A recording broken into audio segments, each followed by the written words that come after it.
Hello guys, welcome to the WTS channel.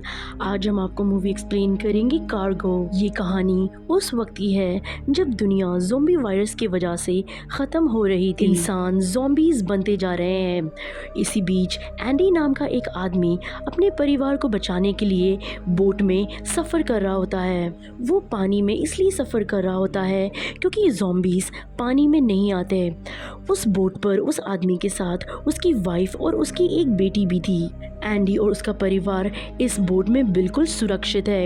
Andy नदी के किनारे अपनी बोट लेकर जा रहा होता है, तभी नदी के उस पार उसे एक फैमिली दिखती है। एंडी उस फैमिली से बात करने के लिए उन्हें हाथ दिखाता है, लेकिन सामने वाला बंदा एंडी को गन दिखा देता है क्योंकि वो बंदा बिल्कुल भी नहीं चाहता कि कोई भी इन्फेक्टेड इंसान उसके परिवार के नज़दीक आए। इसीलिए एंडी चुपचाप आगे बढ़ जाता है। लेकिन अब एंडी की मुश्किलें कुछ ज़्यादा ही बढ़ने वाली है क्योंकि इनकी बोट पर अब खाने पीने की सप्लाई ख़त्म होने वाली है, जिस वजह से इन्हें अब नदी से बाहर निकलना होगा। अगली सुबह इन्हें वहाँ पर एक टूटा फूटा बोट दिखता है। एंडी उस बोट के अंदर जाता है ताकि वहाँ पर कुछ खाने का सामान ढूंढ सके, जहाँ पर उसे बहुत सारा खाने का सामान मिल जाता है। एंडी जल्दी जल्दी खाने का सामान समेट रहा होता है, लेकिन तभी ही उसे उस बोट में किसी की होने की आहट आती है। एंडी जल्दी जल्दी खाने का सामान समेटता है और वहाँ से निकल जाता है। अब इन्हें खाने का राशन 2-3 महीने का मिल चुका है, जिसे देख एंडी की वाइफ एवा बहुत खुश होती है। लेकिन एवा इतने में सेटिस्फाई नहीं होती। वो लालच में आकर जब एंडी सो रहा होता है, फिर से वो उस बोट में चली जाती है। वहाँ जाकर वो बचा कुचा सामान भी समेट लेती है। लेकिन जब वो बाहर निकल रही होती है, तभी अंदर से एक ज़ॉम्बी उसे अंदर घसीट लेता है। इसके बाद जब एंडी सोकर उठता है, वो देखता है कि एवा जख्मी है। एवा रोती है और वो चाहती है कि वो यहाँ से चली जाए क्योंकि उसे ज़ॉम्बी ने काट लिया है। लेकिन एंडी अपनी पत्नी ईवा को किसी भी हालत में खोना नहीं चाहता।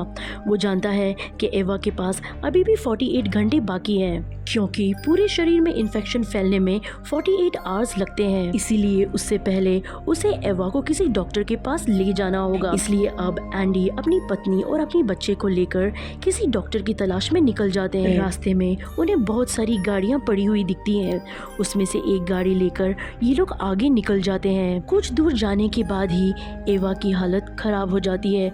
उसे दौरे पड़ने स्टार्ट हो जाते हैं। वो एंडी को उसे छोड़कर चले जाने के लिए कहती है, लेकिन एंडी उसे समझा बुझाकर वापस गाड़ी में बिठा देता है। अभी ये लोग कुछ दूर ही गए थे, तभी अचानक इनका भयंकर एक्सीडेंट हो जाता है, जिसमें एक लकड़ी ईवा के शरीर के आर पार हो जाती है। एंडी भी चोट लगने के कारण बेहोश हो जाता है।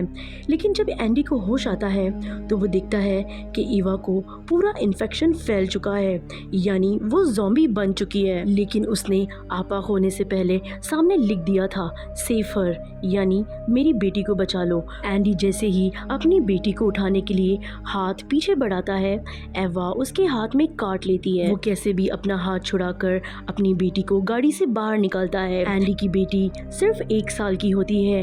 एंडी को कुछ समझ नहीं आ रहा होता कि वो क्या करे, क्योंकि जैसे ही 48 आवर्स पूरे हो जाएंगे, एंडी भी ज़ॉम्बी बन जाएगा।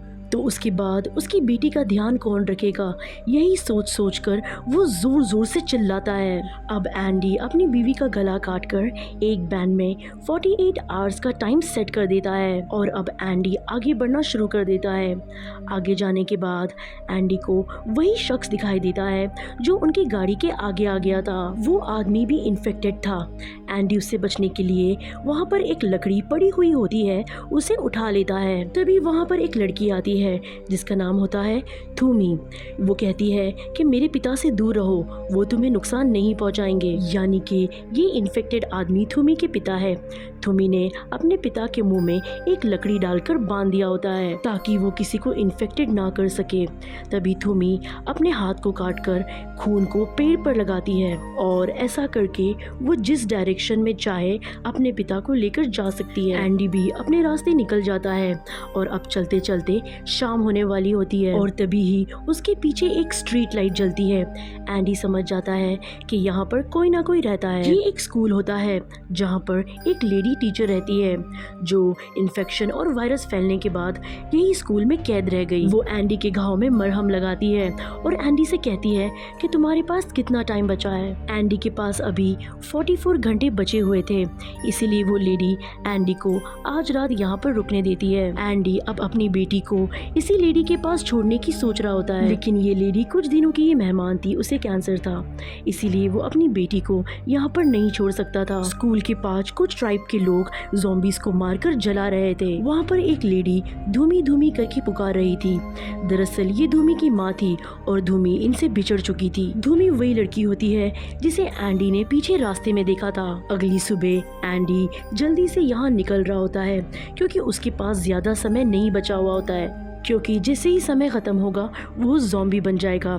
एंडी उस लेडी के पास जाता है। तब वो लेडी एंडी को एक फ़ोटो देकर कहती है कि अगर तुम अपनी बेटी को बचाना चाहते हो तो इस फैमिली को ढूंढो।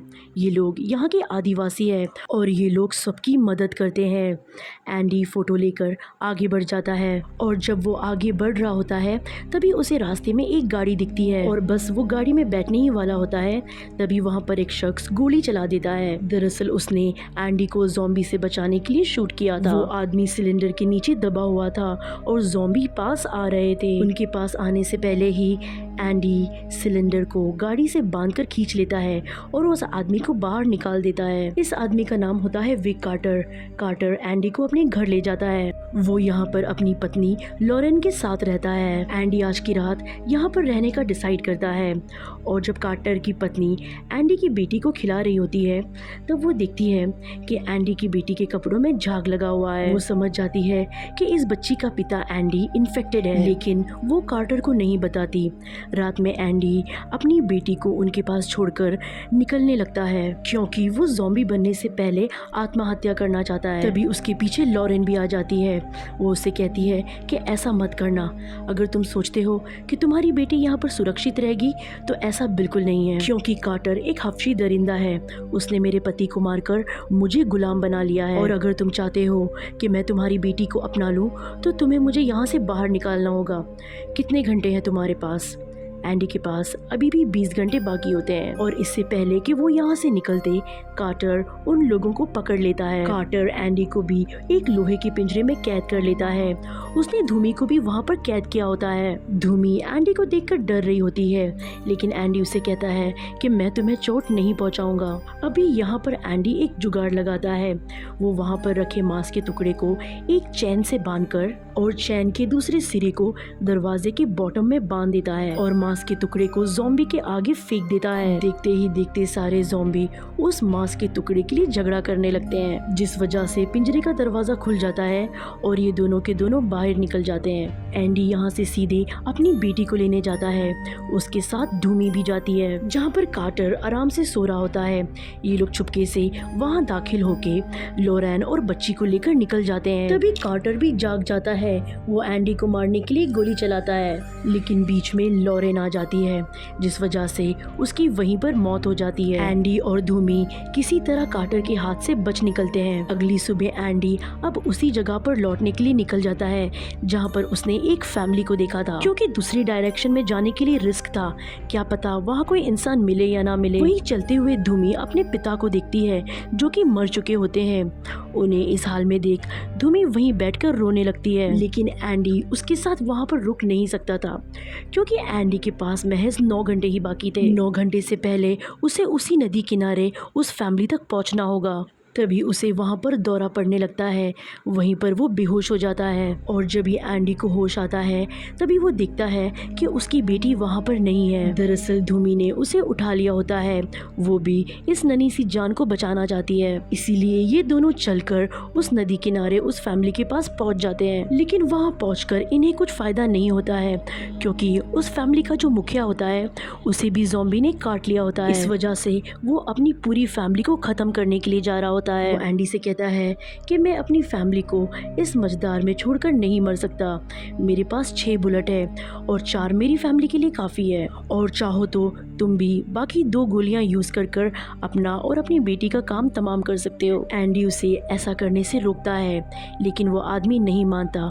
वो अपनी फैमिली को मारने के बाद खुद को भी गोली मार देता है। यहाँ पर जो बची कुची उम्मीद लेकर एंडी आया था, इस परिवार के मरने के बाद वो उम्मीद भी ख़त्म हो चुकी है। तभी धूमी वहाँ आसमान में धुआं देखती है। वो कहती है कि ये मेरे परिवार के लोग हैं, ये ज़ॉम्बीज़ को मारकर जला रहे हैं। ये दोनों उसी दिशा में बढ़ रहे होते हैं।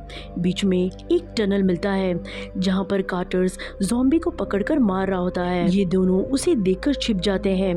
तभी वो एंडी को ज़ॉम्बी समझकर मारने वाला होता है। एंडी अपना रिवॉल्वर निकालकर उसे मारने लगता है। दोनों की छीना झपटी में उस गन की गोली एंडी को लग जाती है। इसके बाद कार्टर धूमी को भी रेलवे ट्रैक पर पटक देता है, जिससे उसके सर पर बहुत ज्यादा चोट लग जाती है। और अब कार्टर एंडी की बेटी को मारने वाला होता है, क्योंकि वो लॉरेन की मौत का जिम्मेदार एंडी को समझ रहा था। लेकिन उस नन्ही सी जान को मारते वक्त उसकी रूह कांप उठती है। वो उसे मार नहीं पाता और एंडी को उसकी बेटी वापस कर देता है। फिर वो लोग वहाँ से आगे बढ़ते हैं, लेकिन धूमी की सर पर चोट लगने की वजह से वो सही से चल नहीं पा रही होती है। उसके सर से खून निकल रहा होता है। एंडी को उसे भी संभालना पड़ता है। तभी एंडी को दौरा पड़ना स्टार्ट हो जाता है।